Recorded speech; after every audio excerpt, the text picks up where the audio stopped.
Ok, então, bom dia a todos. Eu gostaria inicialmente de cumprimentar aqui o meu colega de governo, ministro e senador Fernando Coelho, também o meu colega e ex-chefe de ministério, o ministro Zequinha Sarney. Está difícil aqui, né?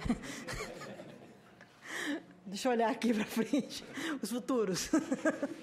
Mas, e agradecer mais uma vez a oportunidade de estar de volta ao Congresso Nacional, agora aqui no Senado, na Comissão Mista Permanente Mudança do Clima, Mudanças Climáticas, fazendo registro que eu também, antes de irmos para Nova York, eu atendi o convite da Comissão de Meio Ambiente da Câmara dos Deputados, a figura do ministro Zequinha Sarney, para lá estar e falar um pouco da INDC brasileira, da proposta brasileira. E ele, com muita curiosidade, tentava adivinhar os números. Não conseguiu. Mas, por uma razão muito simples, obviamente, os números oferecidos não são números que foram de fácil construção. E acho que a primeira observação do processo de construção da INDC brasileira na realidade, remete ainda à Conferência de Mudança do Clima em Lima, tá? Quando houve todo um entendimento, e aí, sob a liderança também do embaixador Marcondes Carvalho, que é o nosso chefe, negociador-chefe pelo Itamaraty, do que seria esse chamado que a gente chama Lima Call for Climate Action. O que seria esse chamado para que os países pudessem mudar a sua abordagem em relação a Paris. E talvez essa seja a primeira observação de natureza estratégica. O que Paris oferece como novo? É a primeira vez que nós teremos todos os países do mundo, independentemente da classificação dada na Convenção de Clima de anexo 1, não anexo 1, ou seja, países desenvolvidos e países em desenvolvimento, nós teremos todos os países do mundo oferecendo um compromisso efetivo de redução de emissões. Politicamente, isso é um novo sinal no âmbito da Convenção de Clima. Talvez essa é a primeira questão a sinalizar, e este sinal foi possível graças a uma convergência de posições, e essa convergência de posições também teve o protagonismo político do Brasil, liderado aí pelo Ministério das Relações Exteriores. Então, há um sinal de mudança. A gente não quer saber, deputado Trípoli, qual é a extensão desse sinal de mudança. E esse sinal de mudança tem, no primeiro patamar, a liderança do secretário-geral da ONU, no segundo patamar, um envolvimento direto da Convenção de Clima, e no terceiro patamar, os Estados-membros, quer dizer, o que cada país oferece, por menor que seja a sua contribuição no total de emissões historicamente registradas sobre a questão que levaria ao aquecimento global. Então, significa dizer, do ponto de vista político, que nós estamos procurando um novo floor, quer dizer, uma nova base, tá, de caminho, uma nova referência para caminharmos na negociação global de clima em torno de cumprir aquilo que foi estabelecido no âmbito da Convenção por todos os países, que o máximo que seria tolerável de aumento de temperatura nesse século seria 2 graus. Então, existe uma conexão de natureza política entre o que vai acontecer em Paris e o que foi tomado de decisão anteriormente pelos países. Tá? Segunda questão que eu gostaria de chamar a atenção é que, para construir o processo do Brasil, nós também, aí, nesse Lima Call for Climate Action, nesse chamado de Lima para ação sobre mudança do clima, também foi dito, e eu acho que o Brasil foi o único país que trilhou esse caminho, aí me corrija se eu estiver cometendo alguma impropriedade aqui, é que na decisão de Lima foi pedido que a construção das NDCs passasse por um amplo engajamento da sociedade dos países. Tá? Eu não conheço, eu conheço todas as NDCs que foram apresentadas até agora, pelo menos até a sexta-feira da semana passada, e não vi referências explícitas a isso por nenhum país. O Brasil, diferentemente, adotou desde o primeiro momento a seguinte estratégia. O Brasil fez consultas públicas amplas, conduzidas pelo Ministério das Relações Exteriores. Esse relatório ficou consolidado em fevereiro deste ano. Estou certa, ministro Rafael? Foi em fevereiro, né? Olha, desculpe que eu ainda estou meio com jet lag, eu estou meio defasado. Meu carbono não foi totalmente capturado. Mas fevereiro deste ano, e o que é muito interessante do ponto de vista... tudo bem? Como vai o senhor? Do ponto de vista de registrar isso, é o tamanho da ambição ou do engajamento da sociedade brasileira, não mais circunscrita aos grupos políticos com ampla tradição no diálogo sobre mudança do clima. Tá? Talvez esse seja um outro sinal importante aqui em função do Congresso, porque as manifestações, as posições políticas colocadas, as posições científicas, não ficaram circunscritas aos grupos tradicionais que são interlocutores na questão do clima. Tá? Isso possibilitou que o Itamaraty pudesse arrumar, em parceria com o governo, com o Ministério do Meio Ambiente, com o Ministério do Desenvolvimento Social, enfim, olhando os especialistas do mapa, quais eram as grandes tendências. E lá tem esse primeiro relatório que nos mostrou claramente uma intenção da sociedade brasileira de ter a mudança do clima como um assunto estratégico na sua agenda de desenvolvimento econômico e social, enfim, de transição para a economia de baixo carbono, uma grande preocupação com as questões regionais, uma grande preocupação com as questões regionais, uma grande preocupação com a agenda de adaptação, tá? E aí um foco importante, não só na questão de mitigação, mas na questão de adaptação, uma grande preocupação com a questão da vulnerabilidade, a questão dos mais pobres, e, por fim, se eu posso falar assim, tem outros aspectos, também uma grande preocupação que o Brasil pudesse ir além da agenda de uso da terra. Tá? E aí, explicitamente, a questão do desmatamento, que eu vou falar mais um pouco adiante a respeito dela. Tá? Então, esses flashes estão lá com posição de várias consultas, de vários especialistas, sociedade, tem jovens, ou seja, uma amostra da sociedade brasileira.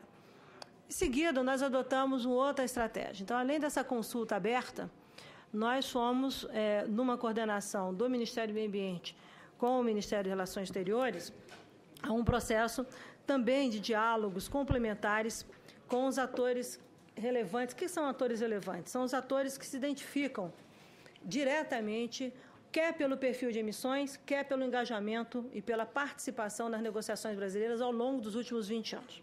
Tá? E aí fizemos um grupo dentro do governo que participam, além do Ministério do Meio Ambiente e o Ministério das Relações Exteriores, o Ministério da Agricultura, tá? O Ministério de Minas e Energia, o Ministério da Fazenda, com engajamento pessoal do ministro da Fazenda, tá? E consultas ao presidente do BNDES, ao ministro do Planejamento, ou seja, ao ministro do Desenvolvimento Social, vários ministérios foram sendo envolvidos no processo de consulta e construção do que seriam os possíveis caminhos a ser trilhados pelo país.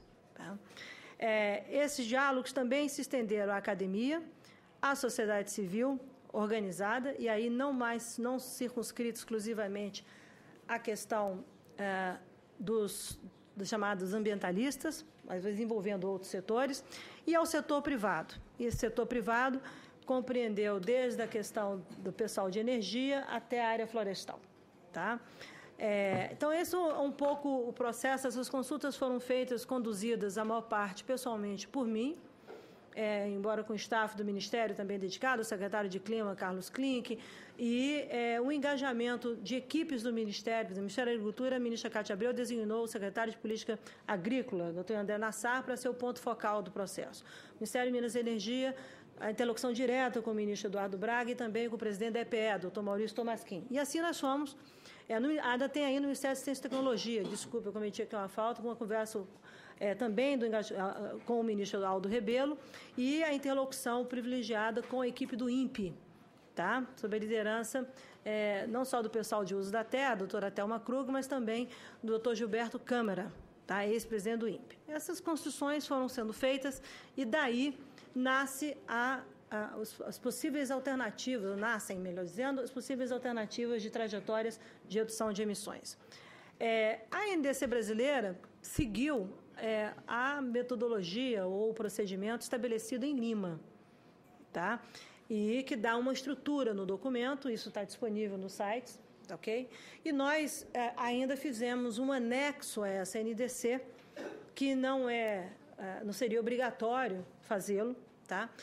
mas o fizemos para um melhor diálogo nacional, porque para as pessoas poderem entender melhor o que está colocado, quais são as pretensões dentro da linguagem de negociação de mudança do clima. Tá?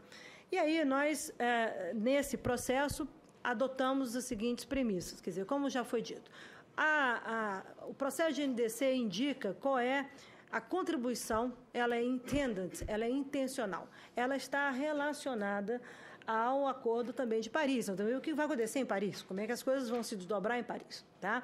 Mas, efetivamente, os 37%, que é a primeira meta do país, e os 43%, que é a ambição do país, se ele trilhar esse caminho, obviamente, pensando num país em 2030. Isso não é tão trivial de ser feito e, por isso, nós adotamos modelos matemáticos construídos com o INPE, construídos com o pessoal da Embrapa, construídos com sinergias de premissas, etc., com a EPE.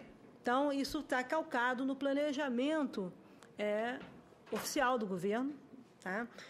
Com aproximações, com proxies que foram testadas intersetorialmente, ou seja, as variáveis de redução, por exemplo, de supressão de vegetação, de ocupação do cerrado brasileiro, em função da expansão da agricultura brasileira, isso dialoga com cenários de planejamento e expansão da política agrícola. Não foi o Ministério do Meio Ambiente que ficou dizendo que vai expandir A ou menos A. Foi o planejamento do setor, como também a meta de restauração de pastagem está desenhada com a capacidade prevista dentro do Ministério da Agricultura. Por que disso? Além de uma sinergia de governos, etc. Porque ao assumirmos compromissos, nós seremos verificáveis. E não dá para assumir compromissos sem que no futuro o Brasil tenha que voltar atrás, supostamente. Como se assumiu no passado o desmatamento zero para 2015 e não é viável cumprir. Quando a gente for por um compromisso compulsório, significa que tudo isso estará sob a égide global de verificação. Tá? E, obviamente, nós teremos que ter todos os sistemas de monitoramento, de métrica e de verificação estabelecidos no Brasil. Tá? Aí eu vou falar um pouco aqui já sobre desmatamento para todo mundo entender um pouco a complexidade do assunto. É fácil falar, né? Mas na hora de sentar e cumprir, fica aquela coisa, segura o tchan, né? Não é comigo. Então, o país tem que assumir compromissos, e ao assumir compromissos foi isso que a Presidente da República fez. Ela anunciou, tá? E anunciou com duas questões muito objetivas. Primeiro, é uma meta de economy-wide. Por que economy-wide, ou seja, redução absoluta em toda a economia, em todo o processo de desenvolvimento? Porque o país já faz o business as usual na sua política voluntária de mudança do clima, que ele tem hoje, aliás, aprovada por esta casa. Tá? Então, não dá para fazer business as usual do business as usual. Isso não se sustenta, segundo os técnicos, cientificamente. Então, nós temos que optar, e assim o fizemos, por um caminho de redução absoluta. Por ser economy-wide, na discussão de clima, é importante que todo mundo entenda que ela permite flexibilidade entre setores. Você não especifica para cada setor uma meta, entendeu, Zequinha? Você simplesmente diz, vai ser isso. E, obviamente, em função da dinâmica da economia, em função do crescimento populacional, em função das eficiências tecnológicas, da disponibilidade de dinheiro, os países começam a fazer. Se você pegar o que acontece com os países envolvidos, os Estados Unidos puderam avançar ou estão propondo redução de metas de 26% a 28%, porque estão adotando o shale gas como substituto e fazendo emissões evitadas. Tá? Não está lá, você tem que reduzir as emissões. O segundo caminho que o Brasil também trilhou, e a NDC traz isso como uma questão importante, embora nós tenhamos apresentado a nossa meta em GWP, que é uma medida de aquecimento, tá? Global Warming Potentials, nós também fizemos os cálculos em temperatura, que é GTP. Tá? Por que disso, deputado? Estou olhando assim, pensando em Minas, né? O que essa ministra está falando e que tem a ver com Minas? Estou olhando aqui para ele, pensando em Minas. A medida de discussão global do IPCC, do Painel Intergovernamental de Mudança do Clima, que é a instituição científica que baliza as recomendações da decisão política da Convenção, sinaliza que o aumento máximo é de 2 graus tolerável.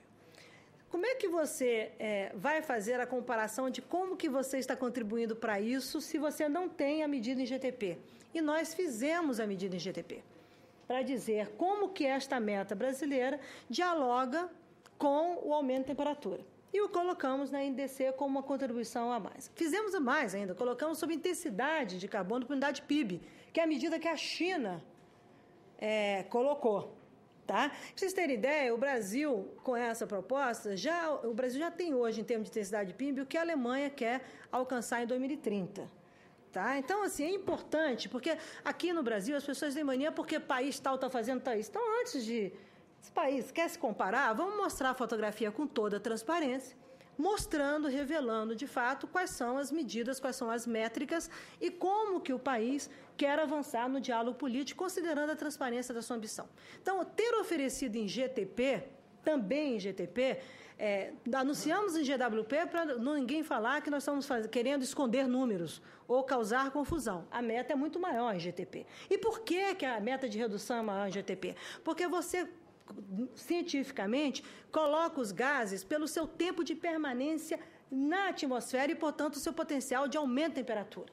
Então, no caso de metano, dióxido nitroso, que tem a ver com a pecuária brasileira, por exemplo, o tempo de permanência desses gases é menor. Isso favorece o país do ponto de vista da quantidade ou do perfil de emissões do Brasil no futuro.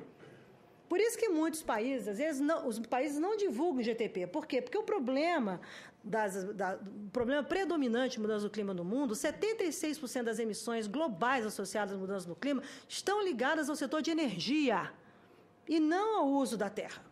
O uso da terra tem menor participação nisso. Mas nós fizemos para mostrar como é que é o peso dos setores no perfil de emissões do Brasil. Então, tem GWP, que foi oferecido o dado oficial do país, para não ter problema lá na convenção, poder comparar, etc., etc., e o fizemos em GTP, atendendo a recomendação do painel de mudança do clima, do painel do IPCC e dos pesquisadores, dos cientistas no Brasil. Todos aplaudiram o fato do Brasil ter a ousadia de apresentar também em GTP. Um outro aspecto importante dessa NDC, que vale a pena também fazer referência e que muitas vezes, pelas questões técnicas, as pessoas não prestam atenção, nós tivemos o cuidado de atualizar todas as informações do Brasil com base no AR5. O AR5 é o último relatório do IPCC. Tá? Então, muitas das discussões que as pessoas oferecem em números é com base no relatório que a gente chama R2. Nós atualizamos inventário, tudo, para os fatores de conversão mais recentes, cientificamente, comprovados pelo IPCC. Então, o Brasil teve o cuidado de apresentar os seus números com base no que está mais recente recomendado pelo painel. Tá? Talvez acho que seja o único país que tenha oferecido com tanta transparência a sua NDC. Tá? Mas, enfim, esse é um esforço porque estávamos preocupados com a questão de trajetória. Também de trajetória e de transparência e de afirmar que em 2030, quem suceder no governo, quem tiver, vai ter isso claro de quais são as opções, por onde que a gente vai, como é que a gente vai.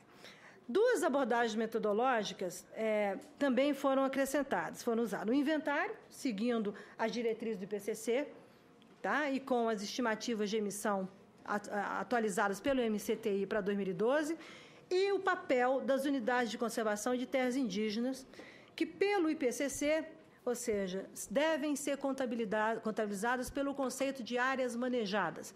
Tem uma sofisticação na discussão de clima que as pessoas não conhecem. O IPCC recomenda o seguinte: quando a gente cria uma unidade de conservação, o homem está intervindo para manejar e aquela área não ser objeto de remoção de carbono. Porque, do ponto de vista da atmosfera, se eu cortei, a não ser que fique fixado em imóveis, aquilo sobe. Então, essa intervenção antrópica é considerada pelo IPCC importante que seja contabilizada. Então, nós fizemos uma redução, um abatimento, pelo que o Brasil tem de áreas protegidas e terras indígenas, e não consideramos ainda, o deputado Trípoli poderá me perguntar isso, ou seja, no Brasil a ambição pode ser maior, a questão das APPs do Código Florestal, tá? E da reserva legal, porque nós não temos o cadastro ambiental rural ainda concluído. Só poderemos oferecer isto quando nós tivermos tudo concluído, tudo fotografado e podemos provar com toda a transparência que nós temos aquele ativo preservado. Tá? Porque tudo isso será sujeito à verificação internacional se tivermos o Acordo de Paris. E assim, Também fizemos, do ponto de vista político, eu estou vendo aqui algumas pessoas da área de conservação da biodiversidade, uma ligação entre a Convenção de Mudança do Clima e a Convenção da Diversidade Biológica. Essa é a ponte política em que os ativos de conservação, e as terras indígenas também estão nisso, somam ao esforço do Brasil de redução de emissões. Porque você evita emissões com o que você está planejando, que você está no futuro. Então, ou seja, criar unidade de conservação ou ter áreas protegidas, como as áreas, por exemplo, em propriedades privadas, isso não só bloqueia futuros desmatamentos, que é o conceito de desmatamento evitado, que nós, os chamados Green Wall na Amazônia, que tem contribuído para a redução de emissões e do desmatamento na Amazônia, mas também, no futuro, poderá assegurar àqueles detentores um caminho para pagamento de serviços ambientais com a contribuição do carbono evitado. Isso é uma discussão global, que o Brasil talvez seja o país que ofereça no tempo as melhores condições de fazê-lo. Agora, precisa, mais uma vez, termos o cadastro ambiental rural, e, aliás, quero aqui publicamente, ontem eu recebi uma ótima notícia, que a PepsiCo do Brasil agora só vai comprar da sua cadeia de fornecedores produtos alimentícios quem tiver o cadastro ambiental rural. Tá? Foi anunciado ontem pela vice-presidente da América Latina, tá bom? Uma conquista, uma negociação muito bem sucedida, o que mostra que o setor privado também tem um engajamento de verificação de transparência, etc. Indo nessa mesma linha, obviamente, também fizemos referência à utilização de mecanismos de mercado. Isso é uma coisa que todo mundo fica nervoso, tem que ter, aí o chinês faz o cap and trade, aí nós vamos ter sistema de taxação, blá, blá, blá, blá. Guardados ou retirados os interesses específicos, o Brasil disse textualmente na sua NDC que ele reserva a posição quanto à possibilidade de utilização desde que acordado na Convenção. Então, nós não fechamos as portas para isso, pelo contrário. Tá? E aí a presidenta da República teve até a oportunidade, na coletiva que ela deu em Nova York, ela foi perguntada sobre a questão do cap and trade estabelecido com o governo chinês, e ela disse, olha, eu não tenho nenhum problema com isso, desde que isso esteja devidamente equacionado dentro da Convenção. Por que é importante estar equacionado dentro da Convenção? Para contabilizar a nosso favor. Tá? Porque, vamos imaginar um cenário que a gente adote o compromisso em Paris e se vá desenhar que todos os países terão obrigação de redução de emissões. Assim, olha, o que abate num país desenvolvido não pode somar no Brasil. Cuidado com isso, porque tem gente achando que você pega o CDM que tinha no passado, o MDL, que a gente fazia no Brasil e abatia no Brasil, propondo o seguinte, se empresa do país desenvolvido X compra o MDL, abate no país desenvolvido e aumenta o compromisso do país em desenvolvimento. É isso que está na mesa hoje de negociação. E tem gente aqui no Brasil aplaudindo, sem saber que isso poderá gerar ônus ao país em vez de gerar bônus. Então, essas nuances da negociação precisam estar, obviamente, explícitas e, por isso, o país não está discutindo se vai ter cap and trade. Se for um caminho, obviamente, a presidenta fez referência ao sistema chinês do carvão, que tem lá um bando de emissão, a matriz toda em cima do carvão, que é diferente da matriz energética brasileira. Mas, de qualquer maneira, o Brasil sinaliza formalmente na sua NDC que ele concorda, que ele topa, queremos negociar, etc. O que serão, ou quais serão, a ver. Mas é importante também porque eu acho bastante difícil se avançar no compromisso de clima no mundo se não tiver o engajamento também dos dinheiros privados. Mas isso é uma discussão, não é trivial, mas eu tenho uma firme convicção que nós teremos que avançar nesse diálogo. Finalmente, indo para a reta final, porque tem muita coisa aqui para falar, mas de qualquer maneira fica mais fácil, talvez, com as perguntas e respostas, nós colocamos a história da adaptação. Colocamos de maneira aí um equilíbrio entre mitigação e adaptação. O Brasil deve entrar em consulta pública agora com o seu Plano Nacional de Adaptação e uma grande preocupação com a dimensão social, tá? Em função das vulnerabilidades e também com a questão urbana, tá? Uma preocupação de aumento de resiliência e redução de riscos.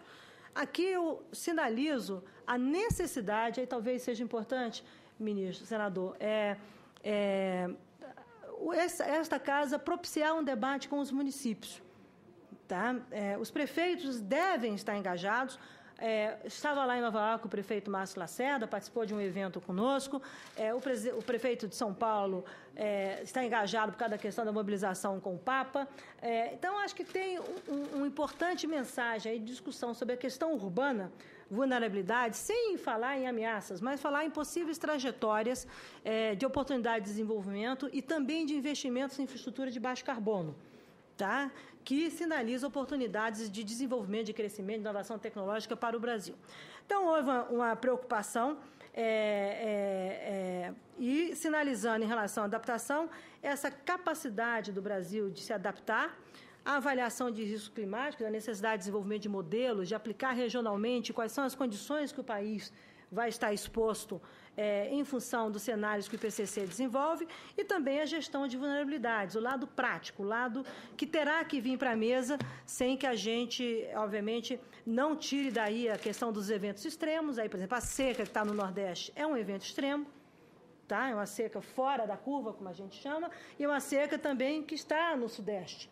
Então, e as cheias na Amazônia. Então, você acaba, esses eventos extremos dialogam com o Plano Nacional de Segurança Hídrica, que está em construção no país, com o Plano Estratégico de Áreas Protegidas, ou seja, pensar a criação de unidades de conservação, deputado Triplo, tem a ver também com a gestão de vulnerabilidades, tá? De estoques pesqueiros, de proteger a pesca, saber onde é que você vai, ou seja, acabar um pouco com essa relação, meio de dizer, de vilanização das questões ambientais, trazer isso como um ativo de desenvolvimento e de inclusão social, tá? E acho que, principalmente, o grande compromisso tem a ver com a implementação ou compliance, o cumprimento do Código Florestal, do novo Código Florestal. Ele veio balizando de maneira bastante expressiva a INDC do Brasil, tanto do ponto de vista da restauração florestal, tá?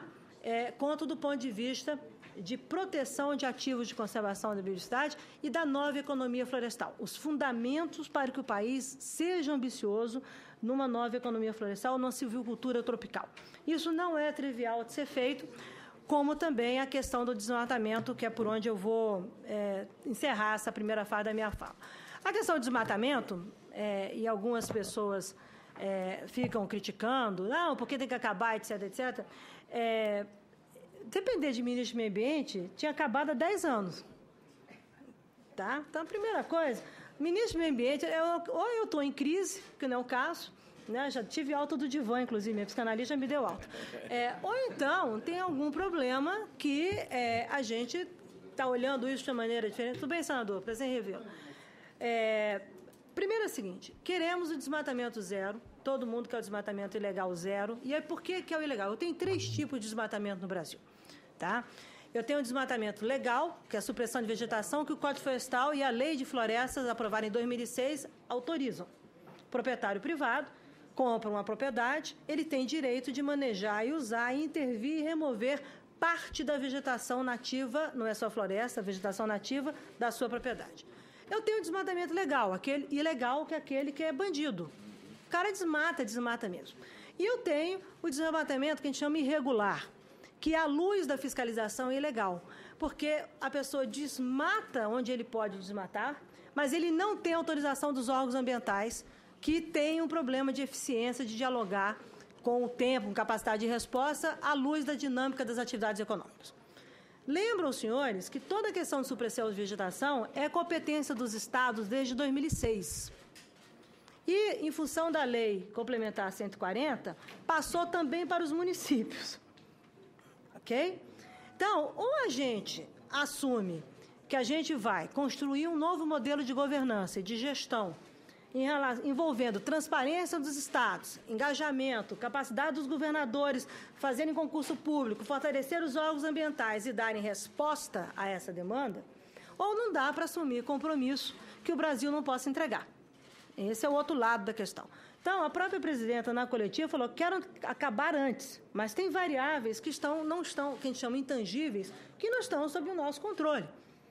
Tá? Então, é óbvio que esse processo, aí eu posso dar a boa notícia, que eu estou engajada pessoalmente com 2 governadores, do Mato Grosso e do Acre, para viabilizar um modelo até 2018 de governança e gestão pública ambiental que permita mostrar o desmatamento zero. Agora, eu tenho um estado na Amazônia que tem mais estoque declarado de madeira do que todas as florestas existentes no estado. Isso é o nível de corrupção que nós temos. Tá? Como eu acabei também, há cerca de um mês atrás, de prender com a Polícia Federal 11 funcionários do IBAMA em Santarém envolvidos em corrupção com fraude de manejo florestal. Então, tem um mundo de combate ao ilícito, tem um mundo de eficiência de gestão e tem um mundo que, na expressão em inglês, é o tal do leapfrog, é o salto do sapo, aquilo que você muda a lógica e que vai ser mais caro desmatar, tá, do que vai ser mais eficiente do ponto de vista econômico você plantar a floresta. Que aí você começa a colocar no mercado a floresta, a madeira coriza certificada, e aquilo que é ilegal vai perdendo força. Agora, cerca de 60%, 70% da madeira do país, que vem da Amazônia, tem origem legal. Essa origem alimenta uma economia informal, que eu também não entendo como é que um prefeito gosta de sonegação. Se ele gosta porque ele vive com atividade ilegal. Então, você tem que construir uma lógica municipal que o cadastro ambiental rural começa a nos mostrar que onde você pode restaurar, recuperar e ter economia local que tire a ilegalidade daquele emprego não decente, do trabalho escravo, tudo que está associado ao desmatamento ilegal. Sobre a Amazônia, então, por que não tem o RES, etc? Deixa eu falar para vocês. A única coisa que o Brasil tem de monitoramento com uma taxa, que é a taxa PRO de desmatamento, com reconhecimento internacional, certificada, auditada e referência dentro da Convenção de Clima, é a taxa de desmatamento da Amazônia. O Cerrado não tem taxa de desmatamento monitorado, a Caatinga não tem taxa de desmatamento monitorado, você tem estimativas. Então, nós estamos começando um trabalho, tá, de estabelecer o mesmo sistema de monitoramento para todos os biomas brasileiros, com a taxa de desmatamento e com a taxa de reflorestamento, porque, em função do cadastro, eu vou começar a saber o que está crescendo, o que eu vou abater, etc. Então, do ponto de vista de métrica, tudo bom? A gente colocou o desmatamento da Amazônia porque o que é tem transparente. Agora, chama a atenção a vocês que, do ponto de vista de carbono, aquilo que efetivamente tem de quantidade de carbono, guardado as devidas proporções da maneira mais genérica, é o seguinte: 1 unidade de carbono para a floresta, meia unidade de carbono para cerrado, 0,2 unidade de carbono para a caatinga. Quando a gente vai fazendo, a grosso modo, a contabilidade de clima. Então, estabelecer, ou seja, o peso de emissão de carbono na Caatinga é menor que o peso de emissão no desmatamento na Mata Atlântica ou na Amazônia. Isso que eu quero dizer do ponto de vista de perfil de emissões. E, obviamente, o esforço agora já está em curso. Eu espero anunciar brevemente o novo sistema de monitoramento de todos os biomas, e isso deverá ficar a cargo do INPE, para que a gente possa ter a mesma métrica em todo o país.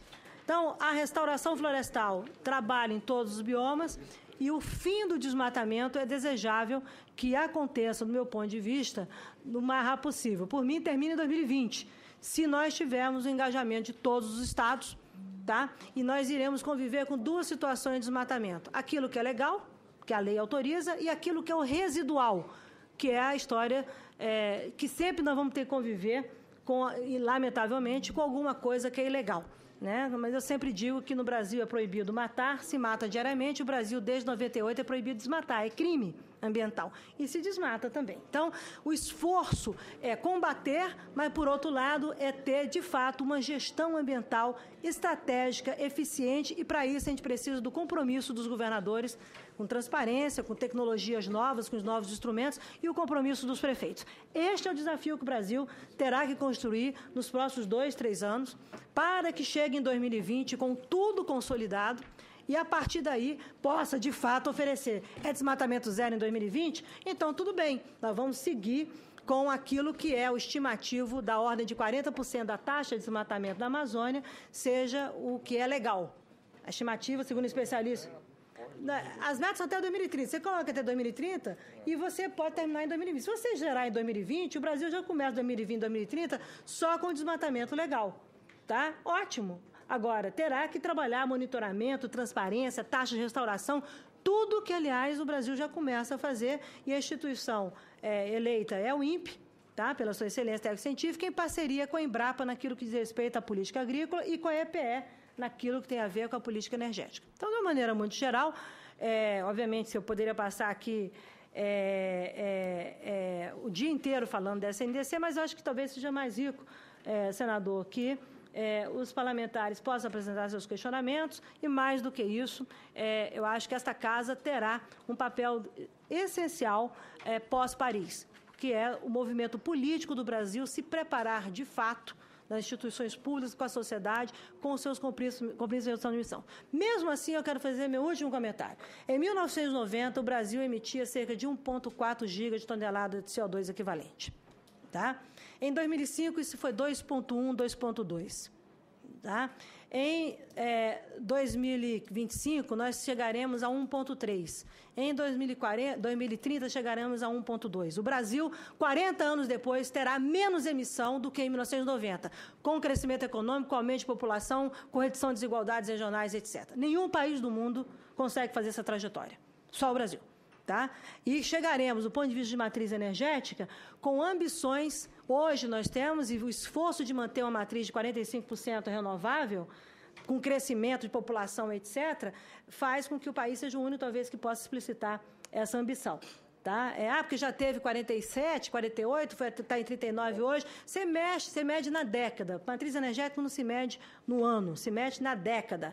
Tá? E, obviamente, o país tem que ter segurança energética, o Brasil terá que ter soluções, ampliou a participação de renovável, aliás, aumentou, inclusive, em relação àquilo que tinha sido estabelecido com Obama, com o presidente Obama, que era de 20%, foi para 23%. Tá? Então, é óbvio, há um esforço agora. As condições econômicas, os instrumentos econômicos vão ser desenvolvidos, se vai passar pelo Congresso, isso tudo é o debate que nós temos que nos preparar nos próximos 4 anos. E que vocês todos, não só a sociedade, mas o Congresso brasileiro, será um ator estratégico na construção dessas soluções.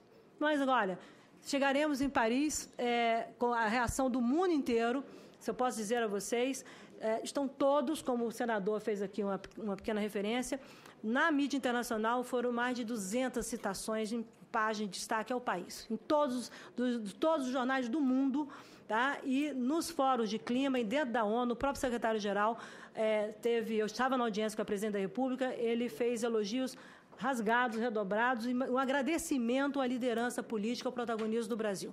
Então, temos que nos orgulhar e convencer agora todos os países do mundo que essa é uma trajetória possível de ser feita. Por isso, Paris nos aguarda, nos espera, mas pós-Paris nos espera mais ainda. Muito obrigada.